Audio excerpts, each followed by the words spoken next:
C'est la mère des batailles pour le parti néolibéral, la réforme des retraites prévue à l'agenda législatif pour 2020. Ce qui reste de force de combat social se prépare également dans le pays. Une grève générale illimitée est ainsi annoncée à partir du 5 décembre dans les transports. Mais comprend-on exactement ce qui se joue de grave à travers une réforme pareille ? Pourquoi Macron et les siens tiennent-ils à ce point à organiser le système des retraites autour d'un revenu différé ? Les syndicats disposent-ils des bonnes armes intellectuelles pour combattre ce genre de réforme? Et qu'est-ce qui se joue de notre rapport intime au travail dans cette affaire?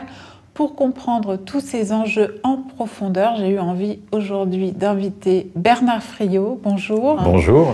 Bernard Friot, économiste et sociologue, auteur d'une réflexion puissante sur les enjeux politiques du travail, notamment auteur de Vaincre Macron en 2017 et en mars dernier d'un livre intitulé Le travail, véritable enjeu des retraites. Alors je vous disais tout à l'heure, lorsque vous êtes arrivé pour l'émission, il est possible que le gouvernement soit en train de reculer dans cette affaire.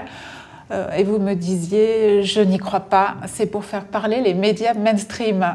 Oui, bien sûr. Il faut toujours essayer de créer un faux débat qui va disperser l'attention et les mobilisations. Non, il y a un enjeu tel qu'ils ne reculeront pas, bien sûr.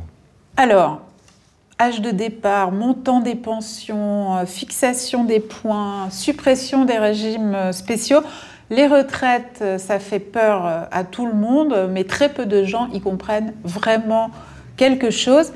Est-ce que vous pouvez essayer simplement, pour commencer, de nous expliquer le changement de paradigme profond qui intervient avec cette réforme des retraites voulue par Emmanuel Macron? Bien, effectivement, il y a deux façons de considérer la retraite dans les institutions que nous avons. Une façon très majoritaire qui concerne les 3/4 des pensions. Nous consacrons 340 et quelques milliards aux pensions chaque année. 320 et quelques milliards, pardon. 327 en 2017. Les 3/4 de ces pensions sont un droit au salaire. C'est la poursuite du salaire. Aucun compte n'est tenu des cotisations des intéressés, contrairement à ce qu'on croit, parce qu'on a une espèce de conviction du j'ai cotisé, j'ai droit, alors que c'est contre cela, justement. On va revenir à ce sentiment que chacun a. Ouais.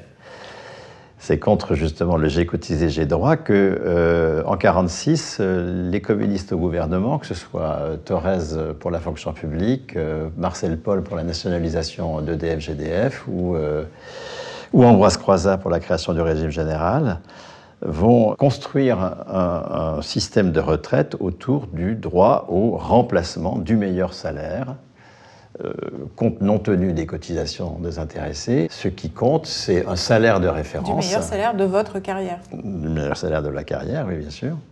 Ce qui compte, c'est un salaire de référence. Dans la fonction publique, c'est le meilleur, puisque c'est le dernier, celui des 6 derniers mois. Dans les salariés à statut du genre EDF, GDF, que Marcel Paul met en place, c'est aussi la même chose. Il copie totalement la fonction publique.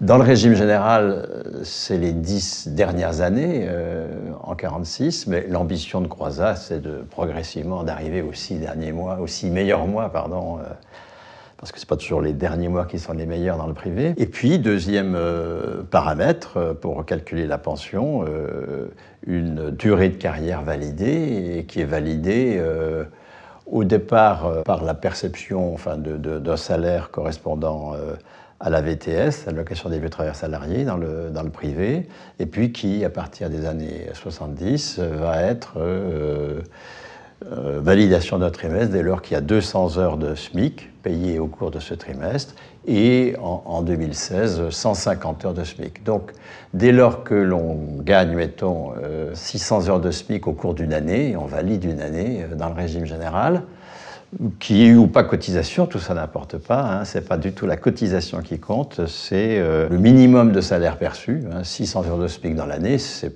finalement pas énorme pour valider une année, hein, on valide assez facilement une année dans le régime général.